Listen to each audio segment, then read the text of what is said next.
जय श्री राम दोस्तों, स्वागत है आपका अपने YouTube चैनल संस्कृत धारा में। और मैं हूं MD शास्त्री। और आज हम पढ़ने वाले हैं अपने जो टॉपिक चल रहा था रेट का। उस रेट के अंदर टॉपिक चल रहा था कि हम मॉडल पेपर जो है वो पीछे के जो मॉडल पेपर है उन सभी को हम कर रहे हैं। तो रेट के मॉडल के पेपर जो हमने कल भी एक पढ़ा था, अगर आपने नहीं देखा था प्ले लिस्ट में जाएंगे और वहां पर आपको रेट मॉडल पेपर के नाम से आपको वहां पर कल वाली वीडियो मिल जाएगी। साथ में मैं आपसे ये कहना चाहूंगा कि आपका रिस्पांस अच्छा रहा कल वाली वीडियो में, तो मैं आज फिर आपके लिए वही 30% लेकर के आया हूँ दूसरे, तो जिससे आपको बहुत सारी सहायता मिलेगी। क्योंकि रेट की परीक्षा अभी जल्द ही आने वाली बता रहे हैं, तो रेट की परीक्षा को हमें सफलता पूर्वक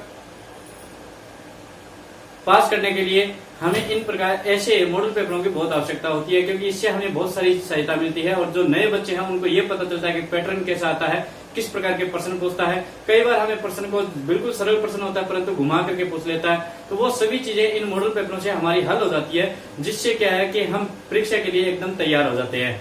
तो हम यहाँ पर इसी मकसद से लेकर के आए कि आपको रेट की परीक्षा में किसी प्रकार की संस्कृत के माध्यम से कोई समस्या ना आए।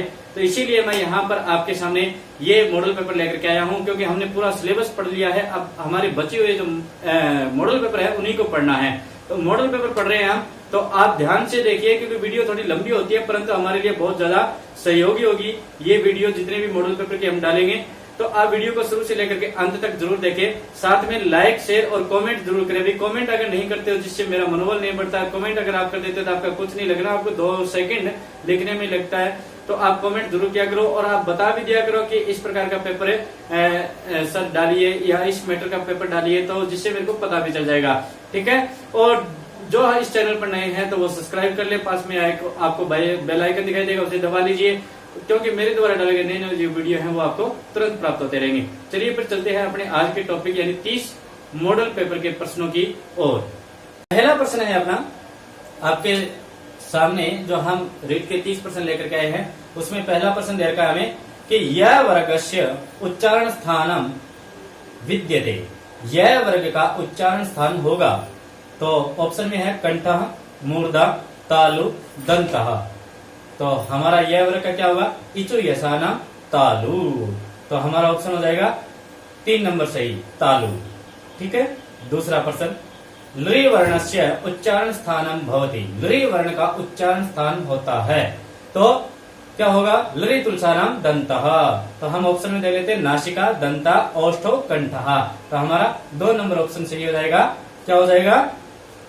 दंतः, लृ तुलसानाम दंतः। आगे है तीसरा प्रश्न, ओ स्वर वर्णस्य उच्चारण स्थानम विद्यते। ऑप्शन दे रखा है कंठोष्टम, दंतोष्टम, कंठतालु, जीवामूलम। ओ स्वर जो है उसका उच्चारण स्थान क्या होगा? ओ दो तो कंठतालु। तो हमारा ऑप्शन कौन सा है? ओ दो तो कंठतालु। 3 नंबर जो ऑप्शन है वो हमारा सही हो जाएगा। या फिर ओ दो तो कंठोष्ठ। इनमें हमें कई बार कंफ्यूजिंग हो जाती है दोस्तों, ध्यान रखना। एक ओ औ है, एक ए ऐ है। ठीक है। तो इसमें आपको ध्यान रखना होगा, ओ जो बोलते हैं कंठ से निकलता, औ जो बोलते हैं तो होठ से होता है, कंठोष्ठ हो जाएगा। ठीक है। अभी मैंने बताया आपको ऑप्शन, उस प्रकार कंफ्यूजिंग हो जाती है। अब मैं आपको सही ध्यान से सुन लेना। ओ जो बोलते हैं कंठ से बोला जाता है, औ जो बोलते हैं तो होठ जो है हमारी वो प्रतिक्रिया करते हैं, तो कंठ और ओष्ठ। इसका ऑप्शन क्या होगा? कंठोष्ठ। ठीक है। हमारा 1 नंबर ऑप्शन जो है वो सही होगा। ठीक है, याद रख लेना। आगे वाला प्रश्न है, ऊष्म वर्ण वर्तते। ऊष्म वर्ण कौन से हैं या कौन सा है? तो ऑप्शन में देखा र, है, प, व। तो हमारा ऊष्म वर्ण के बारे में बताना है। तो ऊष्म वर्ण हमेशा जो 3 स होते हैं और पास में एक है होता है, तो यहाँ पर ऑप्शन में है, तो 2 नंबर ऑप्शन हमारा सही होगा। आगे वाला प्रश्न है, नदी शब्द से द्वितीय विभक्ति बहुवचनीय रूपम भवति। नदी शब्द की द्वितीय विभक्ति का बहुवचन रूप होगा, तो ऑप्शन में दिया है नद्या, नदीन, नदीहि, नद्यः। तो नदी शब्द की द्वितीय विभक्ति का बहुवचन हमेशा क्या होता है? नदीहि। ठीक है। बड़ी की मात्रा और आगे विसर्ग, नदीहि। 3 नंबर ऑप्शन हमारा सही होगा। उसके बाद में हमें दे रखा है, अस्मत् शब्द से तृतीय एक वचने रूपम विद्यते। अस्मत् शब्द की तृतीय विभक्ति का एक वचन होगा। ऑप्शन में हमें दे रखा है मया, मम, मत, मई। तो अस्मद यानी अस्मद का रूप चलाना हमें सर्वनाम का, तो उसका क्या होगा, तृतीय विभक्ति एक वचन होगा मया। ठीक है, 1 नंबर ऑप्शन हमारा सही होगा। आगे वाला दे रखा हमें तत्शब्दस्य पुलिंगे सप्तम्ये एक वचन रूपम अस्ति, यानी तत्शब्द जो पुलिंग में सप्तमी एक वचन रूप क्या होगा, तो ऑप्शन में दे रखा हमें तस्याम, तस्य, तस्मिन, तस्मै। तो सप्तमी एक वचन के लिए हमेशा अस्मिन आता है, तो तस्मिन हो जाएगा। ठीक है, तो हमारा 3 नंबर ऑप्शन सही होगा। आगे दे रखा है हमें मुनि शब्द से षष्ठी बहुवचने रूपम भवति, मुनि शब्द की षष्ठी बहुवचन रूप होगा। तो रूप दे रखा है ऑप्शन में मुनिनाम, मुनीनाम, मुनीन, मुनिसु। तो याद रख लेना, मात्रा का भी हमें बहुत ध्यान रखना है। तो हमारा ऑप्शन सही होगा मुनीनाम, 2 नंबर ऑप्शन जो है वो सही होगा। ठीक है, आगे है 9 नंबर प्रश्न हमारा देगा दा धातो लट लकारस्य प्रथम पुरुष बहुवचने रूपम वर्तते। दा धातु है, लट लकार और प्रथम पुरुष का बहुवचन क्या होगा, तो कहता है ददंती, दद्म्य और ददती या ददामी। तो दा धातु लट लकार प्रथम पुरुष बहुवचन, तो ददन इसमें दे रखा है ददती। ठीक है, तो 3 नंबर ऑप्शन क्या दे रखा है हमें, ददती, ददंती। अब यहाँ पर देखो ऑप्शन में देखा दा धातु है, लट लकार प्रथम पुरुष है। ठीक है, तो यहाँ पर ददंती आना चाहिए था, इसने ऑप्शन में दे दिया ददती। क्यों, कई बार क्या मिस्टेक भी हो जाती है, ध्यान रख लेना। कई बार हमें इस बात का ध्यान रखना होगा कि जब भी हम लट लकार पढ़ते हैं तो पढ़ते हैं अति, अता, अंति। तो बहुवचन में अंति आता है तो ददंती। ठीक है, उसके बाद में आगे चलेंगे हम। आगे हमारा है क्री धातु लट लकारस्य मध्यम पुरुष एक वचन रूपम विद्यते। क्री धातु है, लट लकार मध्यम पुरुष का एक वचन रूप होता है। करोति, करोमी, करोसी या करोशी, या यानी करोशी शायद दूसरा है। तो अब हमें बताया क्री धातु का लट लकार मध्यम पुरुष एक वचन, तो यहाँ पर याद रख लेना करोसी होगा। ठीक है, क्या होगा, करोसी। ऑप्शन नंबर 3 करोसी, ये षटकोण वाला शायद नहीं आएगा। ठीक है, उसके बाद में आगे वाला प्रश्न पठ धातु लंग लकारस्य उत्तम पुरुष एक वचन रूपम अस्ति, यानी पठ धातु है, लंग लकार है, उसका उत्तम पुरुष एक वचन होगा। तो इसमें दरका अपठम, अपठः, अपठत या अपठन। तो हमेशा याद रखना लंग लकार में ए तो जुड़ता ही जुड़ता है, साथ में हमारा जो मध्यम पुरुष एक वचन आता है वो आता है अम, तो अपठम। ठीक है, हमारा 1 नंबर ऑप्शन सही होगा। 12 नंबर प्रश्न है शेव धातु लिट लकारस्य उत्तम पुरुष बहुवचने रूपम वर्तते। शेव धातु और लिट लकार उत्तम पुरुष बहुवचन होगा। तो ऑप्शन दे रखा है सेविष्यते, सेविष्यन्ते, सेविष्यामहे, सेविष्यस्वे, सेविष्यद्वे। ठीक है, तो लिट लकार दे रखा है इसमें, और शेव धातु दे रखी है, तो हमारा हो जाएगा सेविष्यामहे। सेविष्यामहे क्यों होगा, तो याद रख लेना हमारे 2 प्रकार के रूप होते हैं, एक आत्मने, एक है प्रश्नमय पद। ठीक है, तो दोनों का हमें ध्यान में रखना होगा। ठीक है, इसने दे दिया लिट लकार का उत्तम पुरुष बहुवचन, उत्तम पुरुष बहुवचन और शेव धातु है, तो उत्तम पुरुष का बहुवचन। तो यहाँ पर देखो लिट लकार के अंदर सेविष्य दे रखा है, सेविष्यन्ते दे रखा है, ये दोनों ही ऑप्शन नहीं होते, तो बच क्या गया, सेविष्यामहे बच गया, वही हमारा ऑप्शन सही होगा। गृहम, फिर खालिस्तान, वृक्षाशंति, वृक्षस्थानम पूर्यत। गृहम रिक्स्थान, वृक्षाशंति, वृक्षस्थान की पूर्ति कीजिए। प्रति, परितः, सह, विना। तो हमेशा याद रख लेना गृहम द्वितीय विभक्ति है, तो द्वितीय विभक्ति के अंदर हमेशा अभिता और परिता का प्रयोग होता है। ये हमने पीछे वाली वीडियो में पढ़ा था, तो यहाँ पर आ जाएगा परितः। ठीक है, तो हो जाएगा गृहम परितः वृक्षाशंति, घर के चारों ओर वृक्ष है। ठीक है, फिर आगे है वयम विद्यालयम खालिस्तान गच्छामः, वृक्षस्थानम समुचित शब्देन पूर्यत। वृक्षस्थान के यानी शब्द को पूरा कीजिए। तो वयम विद्यालयम, हम सब विद्यालय, गच्छामः जाते हैं, तो आएगा अभितः, बिना, प्रति, सह। तो हम सब विद्यालय की ओर जाते हैं, यही होगा द्वितीय विभक्ति। वैसे भी तो अभिता भी दे रखा है, प्रति भी दे रखा है, बिना भी दे रखा है, सह का इसमें कोई रोल ही नहीं है। तो विद्यालय की ओर जाएंगे हम, विद्यालय के दोनों ओर नहीं जाएंगे। अभिता माने दोनों ओर, बिना माने नहीं, बिना, और प्रति माने होता है की ओर, तो यहाँ पर ऑप्शन आ जाएगा प्रति। तो हम वयम विद्यालयम प्रति गच्छामः, हम विद्यालय की ओर जाते हैं। ठीक है, आगे वाला ऑप्शन, रुच धातु योगे कारकम भवति। रुच धातु में कारक होता है, तो रुच धातु में कारक कौन सा होता है? तो मैंने कल ही बताया था संप्रदान कारक होता है। तो ऑप्शन में देख लेते हैं, अपादानम, कर्म, करणम, संप्रदानम। हमारा ऑप्शन 4 नंबर सही हो जाएगा, संप्रदान।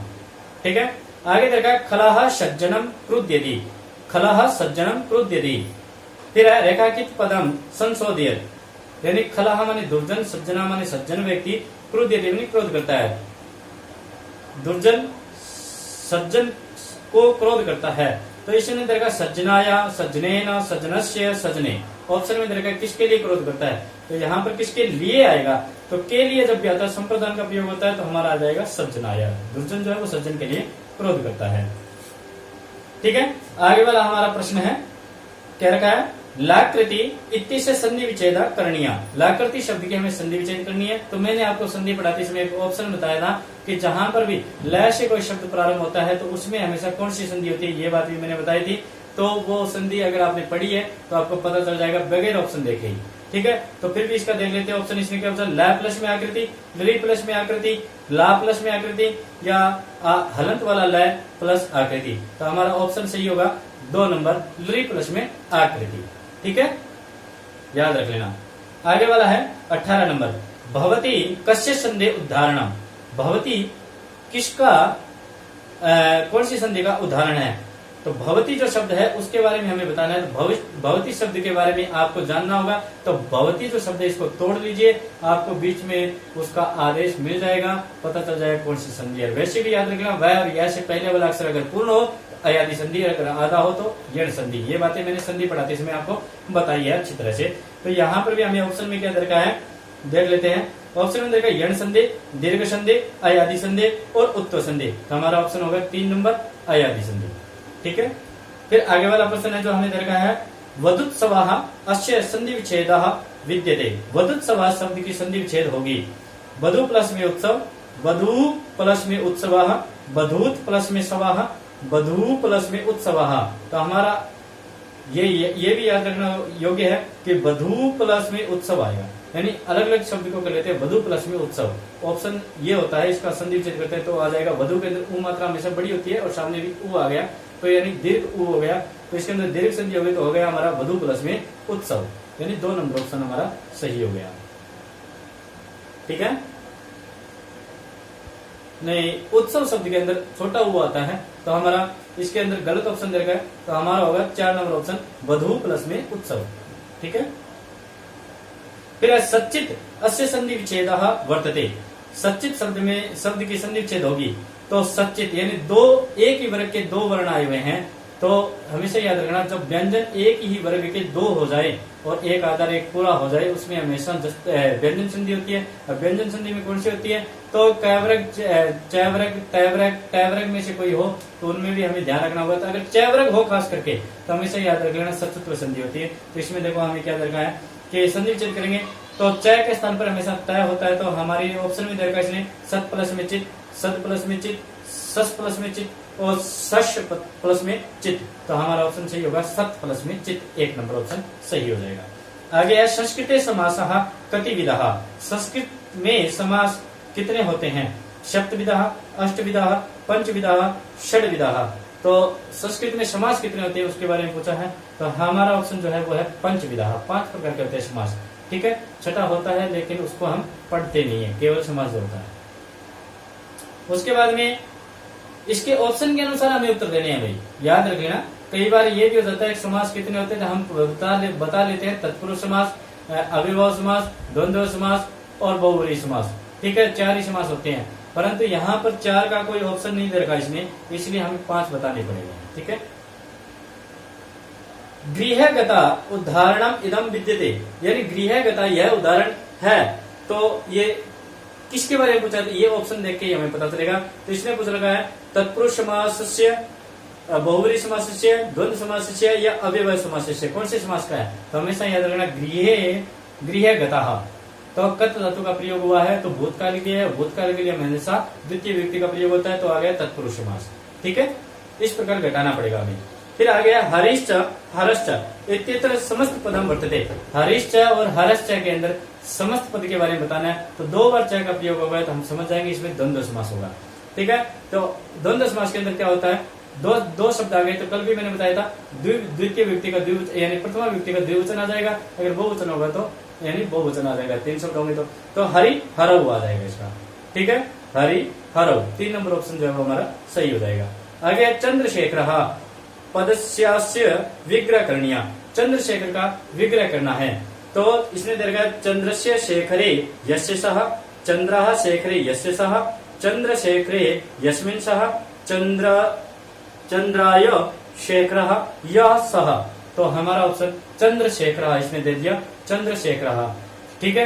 तो चंद्रशेखरम देता तो क्रमधारी हो जाता, परंतु चंद्रशेखर दे दिया तो इसका मतलब हो गया हमारा बहुब्री समास। तो बहुब्री समास के अंदर यस्य सह आता है पुल्लिंग के लिए, तो हमारा पहला ऑप्शन सही हो जाएगा चंद्रस्य शेखरे यस्य सह, ठीक है। आगे वाला है हमारा 25 नंबर, दान प्लस में कत इत्यत्र प्रत्यय युक्त पदम भवति, प्रत्यय युक्त पद बताना है, प्रत्यय से युक्त कौन सा प्रत्यय है, तो हमें यहाँ पर ऑप्शन में दे रखा है दत्तः, दातः, दत्तः, दानम, ठीक है।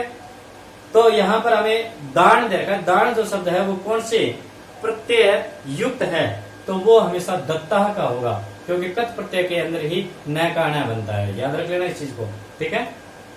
और फिर बाद में आगे चलते हैं, फिर दे रखा है पचनीयम इत्यत्र प्रकृति प्रत्ययो कौ, तो प्रकृति प्रत्यय के बारे में बताना है हमें, तो दोनों को अलग अलग करना है, प्रत्यय और धातु को अलग अलग करना है। तो इसने ऑप्शन में देखा हमें पच प्लस में अनियत, पा प्लस में अनियत और पच प्लस में कतवतु, पच प्लस में तुमुन, तो हमारा ऑप्शन सी हो जाएगा। यानी अनिय दे रखा है, अनिय हमेशा अनियन में बसता है, तो हमारा पहला ऑप्शन सी हो जाएगा पच प्लस में अनियन, ठीक है। आगे वाला क्वेश्चन, दरिद्र को दान देता है इति से संस्कृत अनुवादम करणीय, दरिद्र को दान देना, दान देने के योग में हमेशा चतुर्थी विभक्ति होती है, तो हमारा ऑप्शन अगर हमें ये बात याद है तो हमारा ऑप्शन भी सही होगा। ऑप्शन देख लेते हैं, दरिद्रम दानम ददाति, दरिद्रः दानम ददाति, दरिद्राय दानम ददाति, दरिद्राय दानम ददामि, तो हमारा ऑप्शन सही होगा 3 नंबर, क्या होगा, दरिद्राय दानम ददाति, ठीक है। इस प्रकार हमें कारक और इनके बारे में, विभक्तियों के बारे में याद होना चाहिए। आगे वाला ऑप्शन हमारा है पिता पुत्र के साथ गया, अस्य संस्कृत अनुवादम करणीय, पिता पुत्र के साथ गया, के साथ गया, साथ जाने सह के योग में हमेशा तृतीय विभक्ति का प्रयोग होता है, तो हमेशा हमारा ऑप्शन देख लेते हैं, क्या देगा इसने, पिता पुत्रेण सह अगच्छत्, पिता पुत्रेण सह अगच्छत्, पिता पुत्रस्य सह अगच्छत्, पिता पुत्रेण सह अगच्छताम, तो हमारा ऑप्शन जो होगा वो सही होगा ब, पिता पुत्रेण सह अगच्छत्, पिता पुत्र के साथ जाता है, ठीक है। आगे वाला अंतिम जो प्रश्न है वो है, मेरा नाम गोपाल है, मेरा नाम गोपाल है, इसको संस्कृत अनुवाद करना है, तो इसने ऑप्शन में दे रखा मम नाम गोपालः, अहम नाम गोपालः, मम नाम गोपालः, मम नामः गोपालः, तो हमारा ऑप्शन जो होगा वो 1 नंबर सही होगा, क्योंकि इसने क्या कर रखा है, मम नाम गोपालः, ठीक है। तो इस प्रकार आपको सभी प्रश्नों को ध्यान में रखना है, और सभी प्रश्न हम तभी ध्यान में रख सकते हैं जब हमें इस बात का पता हो कि हमारा जो ऑप्शन है वो बिल्कुल सही है, राइट है, और इसीलिए हमें इन प्रश्नों की जानकारी होनी बहुत जरूरी है, और इनसे हम बहुत सारी चीजें सीखेंगे, प्रश्न को हल करना सीखेंगे, किस प्रकार प्रश्न को हल करना चाहिए, किस प्रकार नहीं करना चाहिए, ये सारी चीजें हमें पता चल जाएगी, ठीक है। तो ये वीडियो आपको कैसी लगी है, इसे भी आप कमेंट में लिख करके जरूर बताना, और इसी प्रकार की वीडियो हम आगे चलते रहेंगे। इनके अंदर सभी ऑप्शन आएंगे, याद रख लेना। कई बार ये सोच लेते हैं बच्चे कि सर तो यहाँ पर केवल हमें समास, कारक, प्रत्यय इन्हीं के बारे में बता रहे हैं, आगे हमारे उसके शिक्षण विधि की भी आएंगे, अलंकार की भी आएंगे, छंद के भी आएंगे, सभी प्रश्न आएंगे, लेकिन धीरज रखना जरूरी है, क्योंकि हमेशा पता है संतोष का फल मीठा होता है, और धैर्य ही हमारा उन्नति का मार्ग है, ठीक है। तो हम धीरे धीरे सबकी ओर बढ़ेंगे। तो उससे आपको फिर से कहना चाहूंगा, आप इस चैनल के ऊपर अगर नए हैं तो सब्सक्राइब कर लीजिए, पास में बेल आइकन उसे दबा लीजिए, और लाइक शेयर कमेंट जरूर कीजिएगा, क्योंकि जिससे आपको मेरे द्वारा डाले गए नए नए जो वीडियो आपको प्राप्त होते रहेंगे। फिर मिलेंगे आगे वाली वीडियो में, तब तक के लिए जय श्री गणेश, राधे राधे।